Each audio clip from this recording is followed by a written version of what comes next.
Powered by Wadena's Pizza Ranch at FunZone Arcade. Follow the Morning Sports Desk on Apple Podcasts, Spotify, or wherever you get your podcasts. And watch every show on YouTube. Powered by Pizza Ranch and FunZone Arcade in Wadena. This is the Morning Sports Desk. Complete professionals. I'm CJ Baumgartner, Corey Tackman over on the other side. And we have a guest here on the Morning Sports Desk. It's Chargers fan Ian Rivers joining us here on the program to discuss a huge game. And by huge, I mean both teams are kind of circling the drain here in late October. So, Ian, just tell us, what are the vibes like in Charger world? They've been better. They started off 3-0. Everybody was super positive, and now they've dropped 3 of their last 4 games, and it kind of feels like the season is on the brink of collapse tonight in LA against the Vikings. Isn't that funny? What week are we in here? Week 7 or week 9, whatever it is. And it's a wild place, isn't it, to be on the brink of collapse this early? Yeah. And I think it's like, well, they would be 4-4 if they lost. So it's not really the end of the world, but I think that for the Chargers, at least, the schedule really picks up at the end of the year. So they kind of want to have that buffer going into that. And they're really not playing good football right now. Well, and so there was a 3-0 start. What went into the 3-0 start, and what's kind of gone into the collapse for those who don't necessarily pay attention to the Chargers? Well, I think that it was just a combination of things. The injuries have really started to pile up, and they do it for every team in the league, of course. But for the Chargers, it feels like it's been at very key pieces. Last week, they played their 4th and 5th string offensive tackles. And at one point, the 4th string offensive tackle had to leave the game for a drive. So they were down to the 5th and 6th string. For tonight's game, they won't have any of the running backs that were on the initial 53-man roster healthy between Najee Harris, Omarion Hampton, and Hassan Haskins. So it'll be the Kamani Vidal show. It's been injuries at key places, and it's been regression from the defense. I mean, the first 2 weeks especially, I think we thought, okay, this defense is exactly what we saw last year. They've even taken a step forward. And for whatever reason, whether it's schematically or players just not playing their roles correctly, the defense has completely fallen off a cliff over the last month. So it's been a combination of things. Sounds familiar, doesn't it, Corey? I mean, every single one of those things, like offensive lineman woes. Wow, who could have guessed that? Because I think the Viking, like Darrisaw, I believe is probably out for the night, even though or I don't know if he's been ruled out, but I know he didn't practice, and he played a lot of snaps for the first time against Philadelphia. Turns out, when you have offensive line woes, everything else kind of sucks into that vacuum, doesn't it?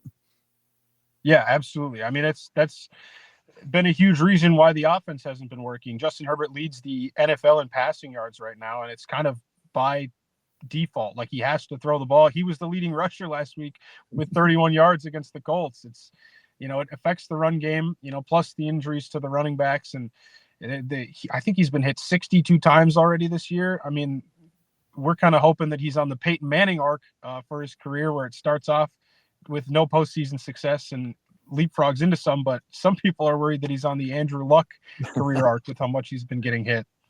Yeah, and this kind of gets into the next question here, because as these two teams get ready to face each other, the Vikings are at 3-3. The Chargers are at 4-3. So these are two teams that really feel like they need to get a win just to kind of keep their seasons alive. For the Vikings, obviously injury woes on the offensive line, and then at quarterback, and then of course injuries to the linebacking core, which has been so huge. Andrew Van Ginkel is not going to play. He's already been ruled out of this game. I believe there's been a couple other players already ruled out for the Vikings in this matchup. So already not looking good for the Vikings' chances to keep everybody healthy again this week. And it kind of just gets into this next point.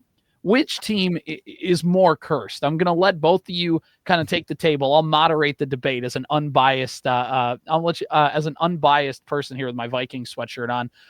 Ian, you get the floor first. Tell us why the Chargers are more cursed than the Vikings, or do you just want to say, no, the Vikings are pretty cursed, they can have that one?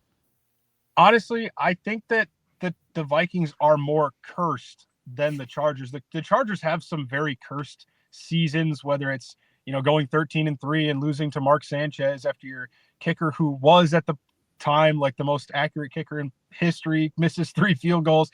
They have plenty of moments But I think overall the Chargers have probably been a worse run organization for their history. Like you look at the Vikings and their overall win percentage in the regular season is like what, top 5 all time, or maybe is it the best? Yeah, it's I don't the know. highest out of a team that hasn't won a Super Bowl. Exactly. And then, they get to the playoffs and somehow every time it doesn't come up for them. And it feels like the Chargers get into the playoffs and have the similar thing happen as the Vikings do, but it feels like the Vikings are probably there more. So I would say the Vikings are probably more cursed, even though it doesn't seem like it most weeks as a Charger fan. All right, Corey, how do you, I guess, counter that? Ladies and gentlemen of the jury, I rest my case. All right, Ian, but hold on. I do want, I'm going to pile on my favorite team. Sam Darnold and Danny Dimes were both in the quarterback room of the Vikings a year ago, and they're the 2 best quarterbacks in the league this year. So that's how this is going. I saw Sam Darnold coming to be good. Nobody could have predicted Danny Dimes. Not a single person. I don't even think Danny Dimes could have figured that out. No, exactly. It's crazy, though, because the Vikings are, again, playing Carson Wentz, and as we saw last week, Carson Wentz is an experience. You ride the roller coaster with him. There are some throws he made where you're like, he's on the run, he throws it down the field, and you're like, that was a nice throw. And then there's sometimes where he'll literally just throw it to the other team. There's a lot of things that'll go into this game. Yeah. I lean towards the Chargers winning this one just because of 2 reasons. One, they have the better quarterback in this game. And 2, the Vikings on a short week have to go to LA, and teams going on a short week out to the West Coast, they just never win. Yeah, so I think you're probably right. I guess I would pick the Chargers probably because of Justin Herbert. On 3 separate occasions this year, he has had to play hero ball on the final drive of the season, and he has come out on top in each of those games against the Chiefs, the Broncos, and the Dolphins. And I think we might have to see him do a little bit more of that. Unfortunately, as Jim Harbaugh promised that he would not have to shoulder so much of the load, here he is yet again in year 6, carrying the team on his back. So I have a question I think is important to consider for tonight's game. Unfortunately, every game counts. They all count the same. But how much stock do each of you put into actual judgment of your team on a Thursday night? Thursday night games are always weird anyway. I know for the Vikings, they're in the midst of Philadelphia, Chargers, Detroit, Baltimore, and then Chicago after that. Like, these Thursday night games just end up being weird anyway. Does a result tonight just cement what you already think about your team, or do you have to just kind of rule? You have to take it with a grain of salt. I think for me, it depends on how they look. Because if they come out and they look similar to what they looked like against the Colts last week, where the defense can't stop anything, then it's worrisome because it's more of the same. But if they come out and they look really good, then maybe it's like, well, are we really back, or did we just play the Vikings who had to fly across the country on a short week? Sure. I'll be skeptical probably either way, because you're right. Like, the Chargers beat the Chiefs earlier this season, but it was on a Friday evening in Brazil. So how much can you really hold stock in that? And, they were without some of their best weapons at the time. Travis Kelce took out Xavier Worthy on the first play of the game. Like, there was so much that goes into that. So it is a good question. For me, probably not much will change about my opinion about the team. It'll just make me feel a little bit better or a little bit worse, depending on how it goes. I have a simple rule. If my team wins, then it reaffirms all my priors about how we're winning the Super Bowl. And if my team loses on a Thursday night, I go, no, it's Thursday night. What are you going to do? Yeah, no, being a fan's awesome. I agree with all of those. All right. I got one thing to say, and then we'll let Ian get out of here. Uniforms. The Chargers have just one of the best uniform spreads. They have the best colors, like in the NFL. That's doubted. Never wear the yellow uniforms again. I don't hate the yellow jersey. They absolutely cannot wear them with yellow pants. I think if it was white pants, it would look a lot better. I'm fine with it like once a year and maybe only for a couple of years and then put it in the vault. But yeah, the yellows, especially when you're getting stomped like you did last week, they don't I think the Colts posted the picture of Gru after the win standing over all the minions, and it's like, wow, it's not often you see the Chargers social media team getting cooked, but they had it coming with the yellow jerseys. Just wear the powder blues from now on and everything will be okay. Well, and they got the navy throwbacks tonight. Those are going to look really good. Those are sweet too.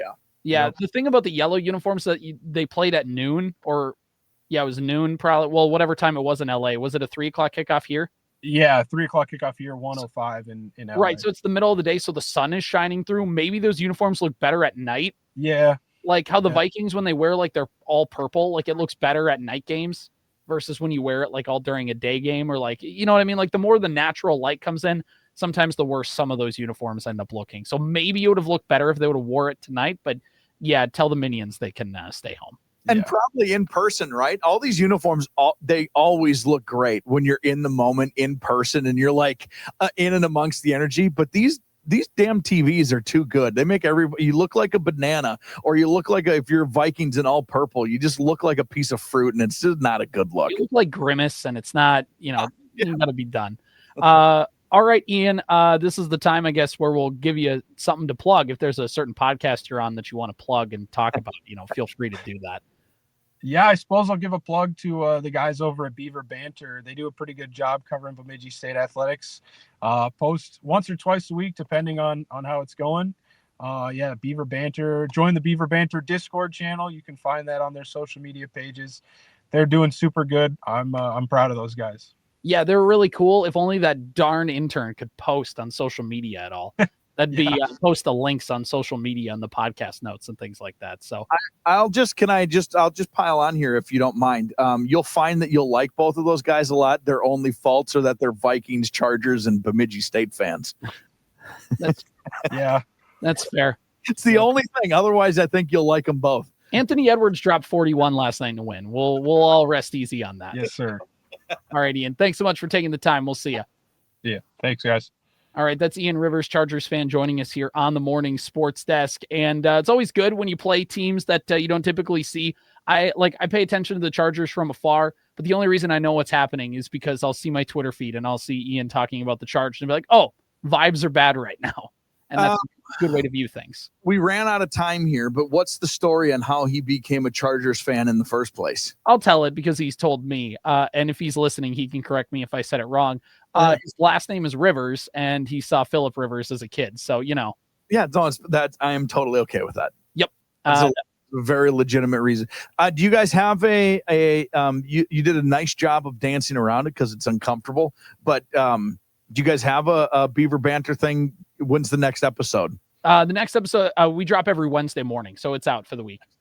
Last week, we were able to talk with the star player on the women's soccer team and talk about her night where MSU, Minnesota State, Mankato, at the time they played them, they were the number 2 ranked women's soccer team in the country. They hadn't given up a goal at all, and she got 2 of them in that game.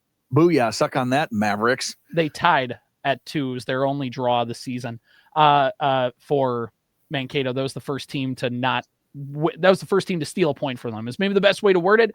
And there's like her first goal, she weaved around like 5 different defenders and brought it all the way up the field. And I'm not a soccer person. Ian's more the soccer guy, but it was pretty cool. She had a really good game. So it was cool to talk with her, and we talk with other athletes and things like that, and coaches and media guys.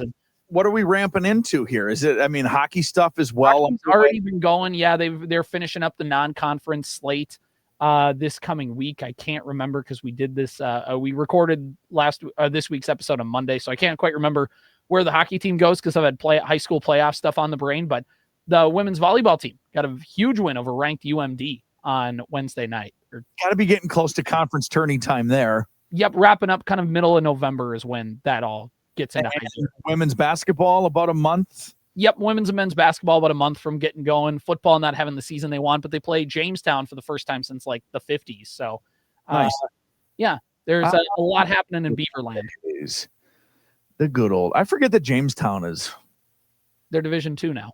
Yeah, I keep forgetting that. They're into the NSIC family because Upper Iowa decided to bail. Where did they go? Do we know what conference did they go to? I can't remember, but it was a conference that kind of takes them like east, kind of like towards that Ohio region. Yeah. I don't know why. I think it's mainly just because they couldn't compete, but I don't really know if they'll compete in the conference they moved to. And because they didn't want to go to Minot. That's fair, but now they got to, drive to Ohio. It's closer, like way closer. So anyway, we had another North Dakota school, but no Wisconsin schools still because they have zero Division II programs. But all of them are as big as you know, the enrollment wise. Like lacrosse is enormous. Lacrosse would, if lacrosse became a D2 school, they would instantly probably be like, they would have the numbers and like the resources. Not as big probably as Mankato. Right. But they'd probably be the third biggest school in the enrollment wise if they went D2. Yeah, exactly. And the other thing that we always love to rip on Michigan for, they talk about all their hockey culture and hockey things like that. You want to know how many Division I women's hockey programs they have? Is it really 0? 0. Ooh. Yeah. So that's a fun one to bring up. All right. Let's bring up the Pizza Ranch and FunZone Arcade in Wadena, Corey. What do we need to know about them? Well, I will tell you, or I would have told you, but my phone turned off and now I have to get back into it. Thursday, I do know, is a special day because it's wing night. Ooh. It is wing night. And now I have shouted from the mountaintops about honey hot wings or hot honey wings, however you say it. I know you have our regular contributor, our guy Zeke, as we like to call him. Yeah, he's got a video, by the way, that he sent me of him taste testing the hot honey wings, and that's going up on the Sports Cow page later today. So keep an eye out for that. They are wonderful. They're so good. They're really, really great wings. And on a Thursday, you can get them.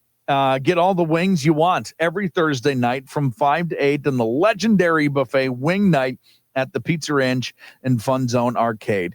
And on top of the wings, regular chicken, mashed potatoes. You know the buffet. You know how the Pizza Ranch works. You know that they're going to hook you up. And then when you get into the FunZone Arcade, play lots of prizes and get yourself where is it? Can you see it back there?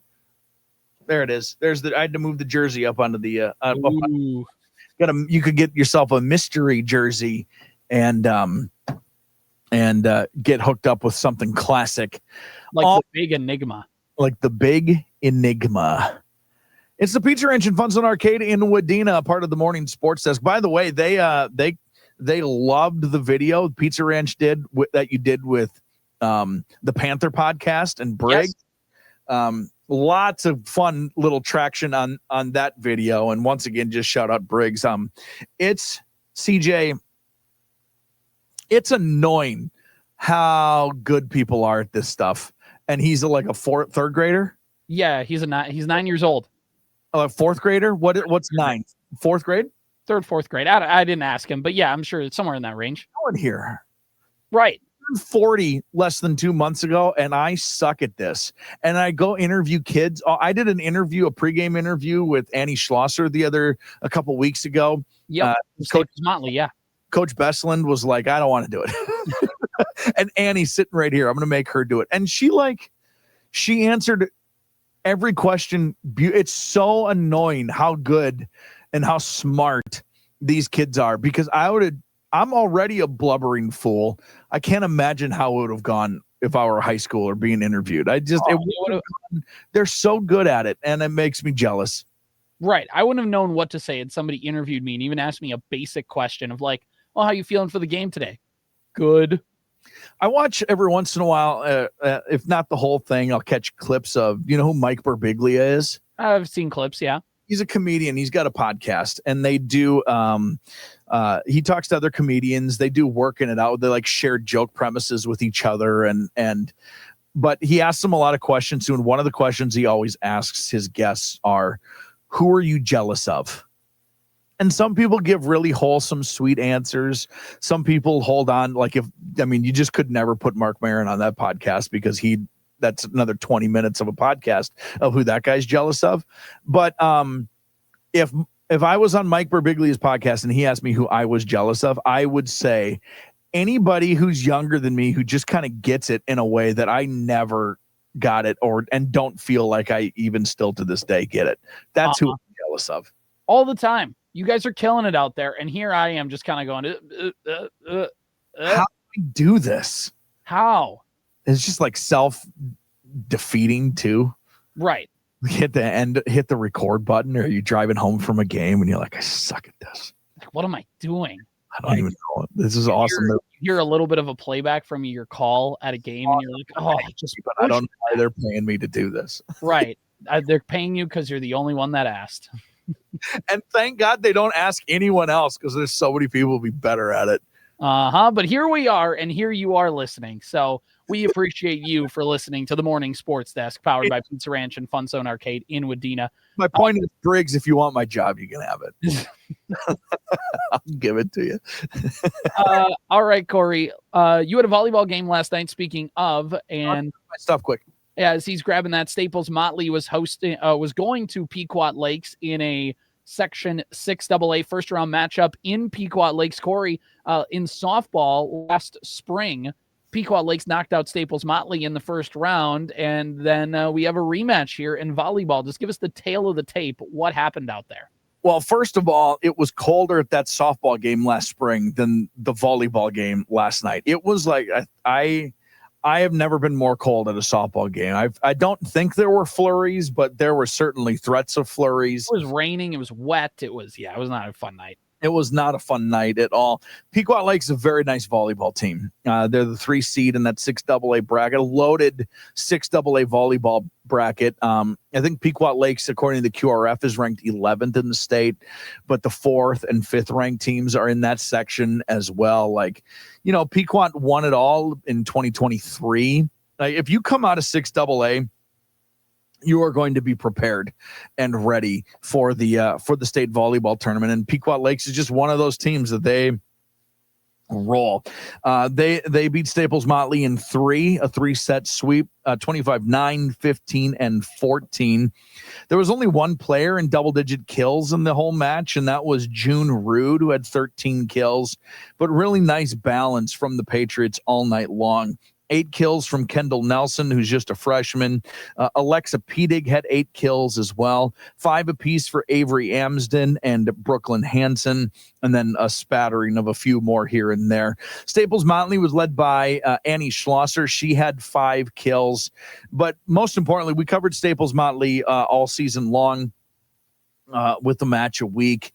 And I just want to recognize, CJ, really quickly, Mariah Sullivan, Pam Lawrence, Annie Schlosser, and Abby Brakacic. They played in their final volleyball games of their careers last night. And, I get to watch those girls contributed and were a part of that program for a long time. And a few of them, like when that volleyball team was really going, a few years ago too, were a part of it. And they all put in a ton of time into that volleyball program. And it's always kind of it's sad when it all comes to a close, because it culminates in you put it off, you're looking up at the scoreboard and you can see the end is coming and you kind of deny it. And then that final point is scored and it hits a bit like a wave that you're not looking at. And,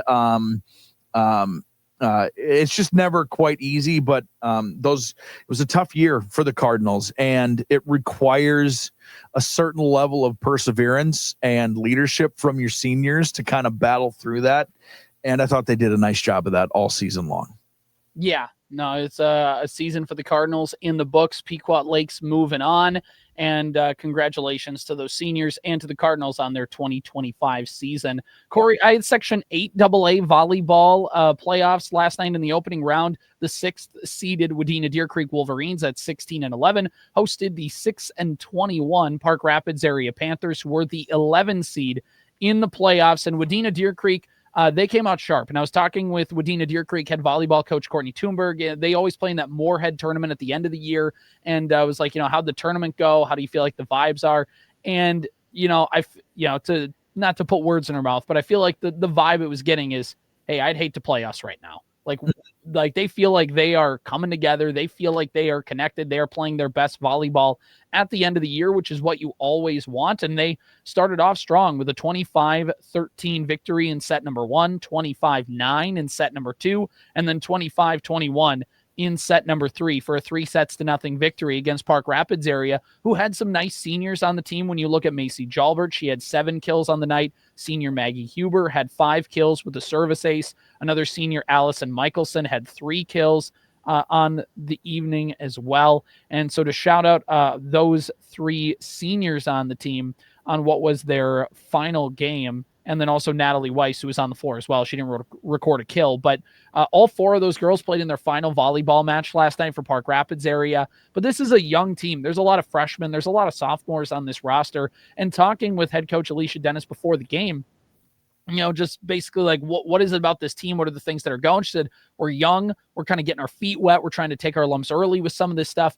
And with that, just comes riding the roller coaster of that. When things are going well, they are riding it. They're feisty. They're scrappy. And just when you have a young team and you face a little bit of adversity, you got to learn how to do it. And the only way you learn how to do it is by going through it. And sometimes that means you're going to slip and fall along the way. So it's kind of keeping the wheels on the bus, as they say. And sometimes with a young team, when things get shaky, they kind of fall off. And that's just how it goes. But they're very excited about the future of Park Rapids area volleyball and the things they have going on there. For Wadena Deer Creek, their multifaceted offense got going again. Peyton Gravel with 11 kills, Kennedy Ness with 10 kills and 3 service aces, 5 kills for Celia Rinio, 4 kills for Jada Dykoff, 4 kills for Tori Malik as well, 2 kills for Avery Lipinski, 1 for Leah Kircher and Ava Hall each. And then in the service line, which again is an area Wadena Deer Creek has just been really excellent at all season long, 3 service aces for Kennedy Ness, 1 for Jada Dykoff, 3 for Leah Kircher, and 4 service aces for Ashley Pavick on the night as well. Wolverines really feel like they're getting into rhythm, Corey. They are going to go on the road for a matchup in Roseau tomorrow night, 6:45 pregame, 7 o'clock first serve. We're going to have coverage of that on 101.7 FM and AM 920 KWAD and online at wadenaradio.com/KWAD. It's playoff time. Wadena Deer Creek feels like they're playing their best volleyball, and that's kind of the way you want it. Absolutely, kind of the way you want it. You mentioned that one's going to be on the air tomorrow. The other game in Section 5A is Ferndale at Sabika. That's going to be on the Superstation tomorrow night. I know we'll preview that a little bit more tomorrow. But this is the time. If you're not playing your best volleyball, you're going to be sad on a bus ride home. There's just no other way about it. Mm-hmm. And for Wadena Deer Creek, if they don't win tomorrow, it's going to be a very long time to be sad. That's a sucky bus ride. Get a charter bus, put in a bunch of movies, and I'll take a nap on the way home. There's going to be some unbelievable snacks and treats and things like that in that bus. That is a guarantee. Stop by Corey's house on the way. Just drop it off. Drop off a little extra. Oh, I see. I thought you were going to say I was going to make. No, you don't want me to make you anything. If you off extra. If it's a baker's dozen situation, I'll take out the extra one. Yeah. Take the extra one. Let's have this taken care of here. So a lot of things happening across the region with high school sports. Obviously, section volleyball, Bertha Hewitt got a win yesterday over LaPorte. They're going to advance to play Nevis. Parker's Prairie got a win yesterday. They are going to play Clinton Graceville Beardsley tomorrow night in Parker's Prairie. So a lot of things happening around the section in our volleyball coverage. I know some schools had their seasons come to a close. Pillager, Monaga, Henning, and a few others who we didn't mention. Congratulations to all them on their seasons. And we're in it, Corey. We got section football coming up on Saturday, which we'll also preview on tomorrow's show. And this is where every playoff game is fun. The energy is fun. That first round is always fun because there's a lot of teams just with a lot of excited energy to kind of get it going. But then after that first game, you kind of lock in a little bit more with each and every game as you go through the section. And the second round games are always a lot of fun as well. They're a lot of fun. And it's all good football teams now who are left. Of course, there's section cross country around the area tonight. Of super cold day. By the time we get to how the runners like it, by the way. Well, once we get to the running, it'll be comfortable, but we're not to the comfortable temp yet. And, once they get into it and get warmed up, but I believe there's more section cross country. Not all the section meets are today. Yes, section 8A in Bagley, I think, is tomorrow. There's we can't get too far ahead of ourselves here, but there's state tennis coverage. We have a bunch of area athletes involved in the individual portion in the singles or the doubles tournaments. Those are happening today and tomorrow as well. So, we are fully in the mix. October is like, we've got football, we've got World Series baseball, the NBA has started, high school sports is in the most exciting part of their fall season now. This is a beautiful time to be a sports fan. And also the NBA has begun. Anthony Edwards last night, I stayed up after the Wadena Deer Creek volleyball game. and watched the opening game of the season. And let me tell you, it was a bit of a gamble to hire Chauncey Billups, but I think he really proved he was a really good head coach. I think overall his poker face is really strong throughout the first couple weeks. And I think if and he got an extension, he's kept around, and they really came out and played really hard. They were going on all ends of the floor, playing the 96 feet, going up and down. They got Drew Holiday, who definitely made an impact on their team. Like, they are a team that wants to what? Dame is back. Dame is back, although he's hurt with the Achilles injury still, but he's on the bench. He's got the vibes. They're cool, right? It's super cool. Is there anything that could derail the hype of the Portland Trailblazers season? There's only one thing, but it's nearly impossible that it could ever happen. And that would be? Getting arrested by the FBI for illegal poker games with the mafia. Oh, hold on. This just in. ESPN is reporting both Chauncey Billups and the Heat's Terry Rozier indicted on money laundering and wire fraud conspiracy charges. Amazing stuff, isn't it? Amazing. I was thinking all night long watching that Portland Trailblazers game. I was like, Portland's going to, I don't know how good they're going to be, but they're feisty and they're going to be a problem. Yeah. And all of a sudden, they're not going to be good. Like, they're going to be feisty and a problem, and you're not going to like go in there to play. They're probably going to be easy to beat in your home court. But yeah, they're all the things that like, oh, this is a team we're excited for in the next 3 years. They're all of those things. And then the FBI got involved. And then the FBI decides to raid your head coach's house. According to FBI Director Kash Patel, quote, "The fraud is mind-boggling." Literal gambling mafia ties. Goodness gracious. Mm-hmm. At least the Wolves won. Anthony Edwards, 41 points on opening night, including the final two were a dagger. Wolves up by 2 with under 40 seconds to go. The Wolves needed to get a point on that possession, because otherwise Portland could have had a chance to shoot for the win. Anthony Edwards with a man on him, the best defender for Portland, covering him. Anthony Edwards, step back. He goes in, pulls back, fading away, shot, buries, and the Wolves win. And it's a great, wasn't the prettiest game. The Wolves definitely, like, that's a team that can cause the Wolves problems, like in your face, very like Oklahoma City light, in the sense of like, they just don't, it's just constant pestering the entire game.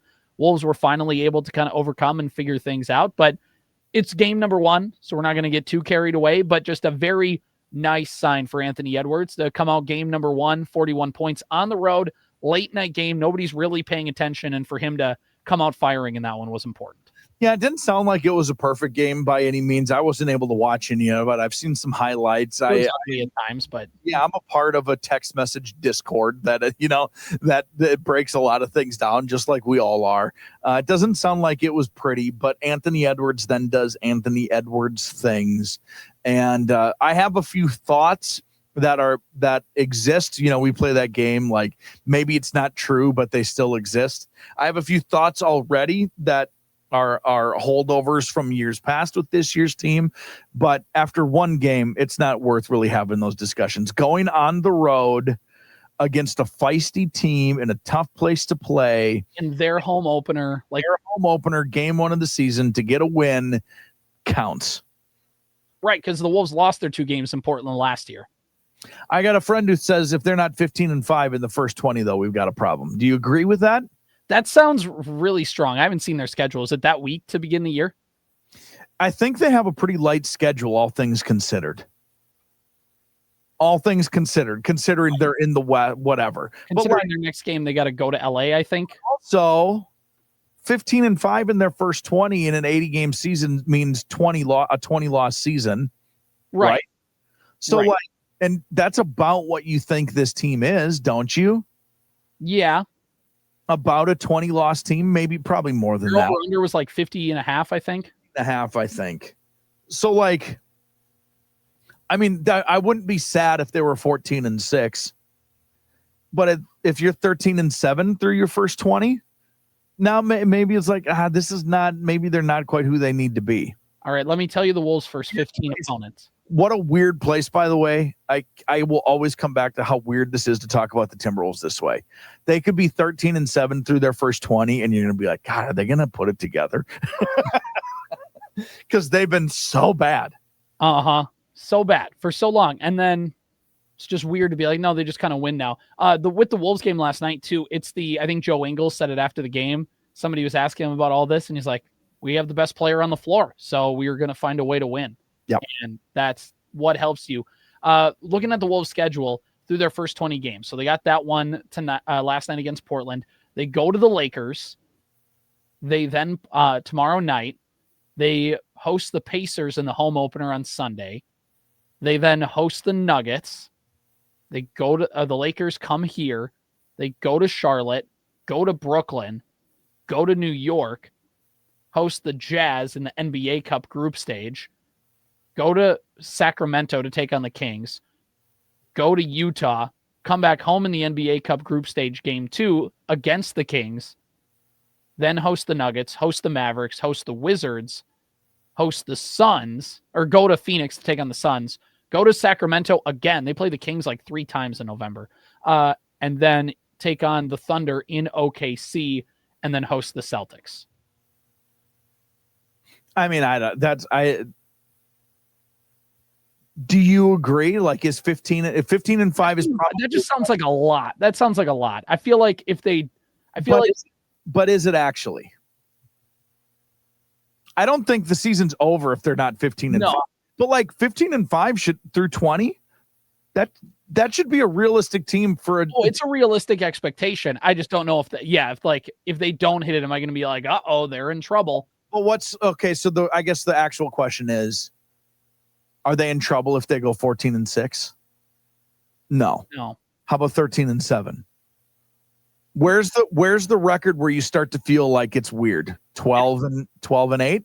Yeah, probably 12-8. Maybe, well, because they still have a winning record. I would say it's like if it's 11-9 or something that's like close enough to 500, and the team feels like it's kind of like they've been the last year in November, which was like great win, bad loss, great win, bad loss. But it's not just them we have to think about here, right? Yeah. It's a loaded West, and the champion is out of your conference, and you're like your division, so you're going to play them. Yeah, like this. It's not just if you're going to be the 4 or 5, 6 seed or whatever. Like it's a tough road, man. Mm-hmm. It's tough. So I don't know. I would feel great about the Timberwolves if they're 15-5. 15-5. It's like you're on a fast track to get a top 4 seed in the West, which absolutely, as we always learn in the West, avoid the play-in at all costs. Yes, like, if you're in the play-in, you're done because you're gonna have to go to a 2 seed. The Wolves getting out of the play-in last year set their matchup up with the Lakers. Like, who's going to be the hungry team this year in the West? Like last year was absolutely Oklahoma City. It was their goal to win anything and everything at all times, no matter what. Even the Timberwolves took a step back from that sort of sense of every night urgency last year. But the way they've talked about it, it makes it feel like maybe this year it is that, like, is it Houston? Who's the urgency? That team last year, they just lost. Like, urgency or like up and coming, I guess. No, like urgency, like we're gonna, like how Russell Westbrook decides he's gonna win the MVP of the All-Star game. Like they're just gonna, like, Oklahoma City was gonna out effort and out hustle and beat you to death every single night. Their goal was to be the best team in basketball, period. The Rockets are a team. Yeah. I mean, I don't know if they're my number one, but they're certainly in that conversation. They're just going to outwork you every single night because maybe Orlando? Like, I don't, in the East, because right. Halliburton's out, Tatum's out, like that. There's a few teams that are kind of struggling a little bit. Yeah. Over in the Eastern Conference. Orlando in the East. I don't know who that team in the West is. It might be Oklahoma City again. Right. It might be. I was going to say the Lakers, but that they just kind of more ride talent than they do like. Well, and also they just can't be that team. LeBron. There's urgency in the sense of like they need to win with LeBron because like and that's year 2 with Luka, and if things are weird again, then you got some deep questions. Yeah, but they're not going to punch a team in the mouth every single night like Oklahoma City did. They out talent teams. That's kind of what they rely on. Yeah. Who's that team that's going to be maybe it's not in the West. Maybe this team doesn't exist in the West. The best record in the league. Who's that team who's just like, we are awesome? It might be Oklahoma City. It might be Oklahoma City again. It might be Oklahoma City again. Because they were unstoppable last year and they didn't change really anything. Right. But usually everyone like learns. You have to go hard once to realize the places where you can coast. Right. There's the championship hangover a little bit aspect too. Maybe that kicks in. Yeah. So I just wonder, like, maybe it's the Wolves. Maybe the Wolves this year are just going to be the team that decides, I'm going to kick your hind end up and down the court every single night. Maybe that, I don't know. I doubt it, but. Hey, maybe Ant takes another step and then he just kind of figures that out and he keeps going. And we know the other thing too, we didn't get a chance to talk about this on yesterday's show, but I want to bring it up because it's because I just think it's really cool. And I'm trying to go back and find the official thing, but is it Ant's checklist? What? Is it Ant's checklist? Remind me of the checklist again.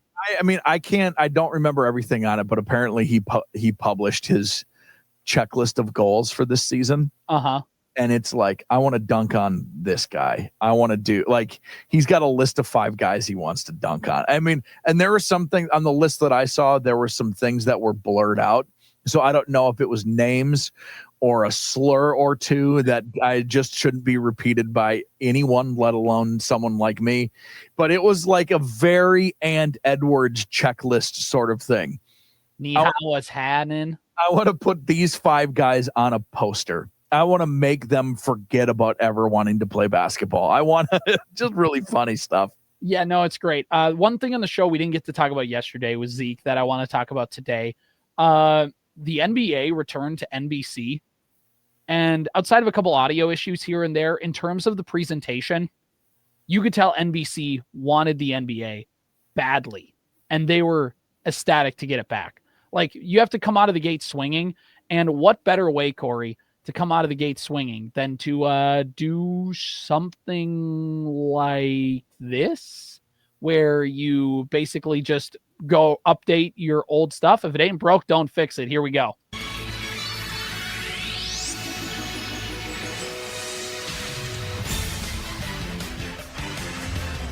This is the NBA on NBC.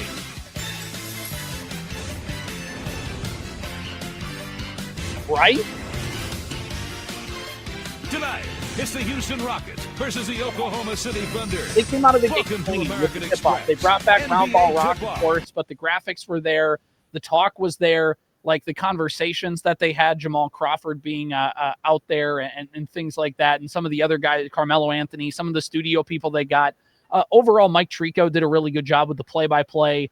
NBC, I mean, it's first impressions are key, and they made a really good first impression coming back into the NBA. I do like Mike Tirico's. I think that's fun. Mostly, this is not like a thing I just generally like really concern myself with. To be like, I just don't. It's cool. Round ball rock is fun. That sort of thing. I just want the games. Right. Like, obviously, if the product can be good, that's really important. But Mike Tirico's really good. I just kind of trust Mike Tirico. Though I will say this, though, one of the broadcasting elements of this season that I am interested in is Ernie, Shaq, Chuck, Kenny. They had their first inside. Yeah, they had their first show last night. Have you seen? Did you watch any of that? A couple clips. Does that look any different? Is that the same? Because Pretty much the same show so far. The most important show in NBA for NBA coverage, for a lot of different reasons. You like it or you don't. I don't. That's not the point. The point is that it's the most important show on NBA coverage, especially NBA game nights. So, how was that? Is ESPN going to wreck it? Was it good? That's what I'm most interested in. I had volleyball last night. I wasn't able to catch any of it, but I'm fascinated to see how that goes. I saw some clips last night, and basically it seemed like the same show. Like, I think ESPN, at least initially, is going to let them do their thing, and eventually the mouse will start to put their claws in it. But, like, I think for right now, they kind of give them the runway to do what they normally did. The biggest thing I think about NBC is because ESPN, like, Turner did their stuff, but ESPN kind of felt like the big dog. in terms of NBA media, and they pay the most money for the rights and things like that. But when you talk about coverage, when you talk about the personalities and the people who talk about the game and things like that, this is why I think it is important, because there's just the thing of ESPN can sometimes get complacent with the way they do things, and they can sometimes get fat and happy. And by that, I mean, they get fat and happy off themselves a lot. And to have another network come in and kind of push them, and just the way that they covered the game and the way they talked about things and the way that they had stuff happening, like it's kind of like they cared about the presentation of the game, which again, I know you personally aren't like that invested in, but to fans, and this is game number one, but like when the playoffs come around, like everybody kind of goes, it's the game one of the finals, and ESPN is treating this like it's a random NBA Wednesday night. Like where is the this is a huge game kind of aspect, and ESPN and the NBA themselves for like have kind of like they just didn't really do as good of a job the last few years of making the finals feel big and important. And not only do I think NBC is going to help that just to push ESPN, but I also just know that Twitter basically runs the NBA, because everybody complained last summer about no finals logos on the court and things like that. And now yesterday it was reported that the NBA is going to put the Larry O'Brien trophy on the court like they used to. The last time they did it was in the 2009 NBA finals with, I believe it was the Lakers and the Magic. So they're going to put that back on. It's just kind of that thing of like, we talk about this in baseball all the time, where it's like, make people care, like make people get invested in it, play up the good things about your product. And the NBA is on the ascension. So they kind of, again, get a little fat and happy off that, but you got to make people care, and you got to make people realize like, this is the finals. This is a huge game. Like, this is why you need to listen, like make it feel big. Because then you would go to highlights of the NBA playoffs from 2013 and how ESPN treated the presentation and just the atmosphere of the arena and things like that, that the NBA had control of. Like it just felt like you're watching two completely different games. Well, and I think there's an important distinction too between the networks or the companies. And one of the things, rightly or wrongly, about ESPN is when they think they approach it as, you are moving into our machine. ESPN does nothing but sports. So they're allowing you into the sports machine, even if it is the NBA finals, which are a big deal. And their broadcasts were good. And you know, they did games on ABC and whatever, like that sort of quality was good, but you are in their machine. Okay. Now you think about NBC, but NBC is also Jimmy Fallon, and it's Grey's Anatomy, and it's, you know what I'm saying? Yeah, it is. It's some drama. It's The Pit. It's like, that's HBO. Listen, if you're going to do this for every show, I'm going to leave. You know what I'm saying? It's that sort of stuff, right? NBC is like, we do the big things and we do things and we make those things special, but they can, because it's all kind of fractured. NBC doesn't do a lot of sports. They do the Olympics and they make it a big deal. Now they have basketball, so they're going to do a game of the week. Do you know how many games are on ESPN every single? They have every Wednesday and Friday. I know, but it's like total games. Like that's a lot. It's 11:30 right now as we're doing this. They're getting ready to start their third game of the day already on some ESPN network somewhere. The only thing NBC is going to do is they've got their Thursday night football. Do they still do Thursday nights? I don't know. And Amazon does that. Oh, yeah, that's right. And then and the basketball. So like they've allowed themselves, just by the nature of the network, to make it a bigger, more important production. Because ESPN is just like, you're in the machine. We do sports here. Like, what do you want this to be a big deal? We do sports. What do you think this is? We do. It's not special at ESPN. That's what we do here. It's a ham sandwich. Yeah. Meanwhile, on NBC, it's your prime rib special. You know what I mean?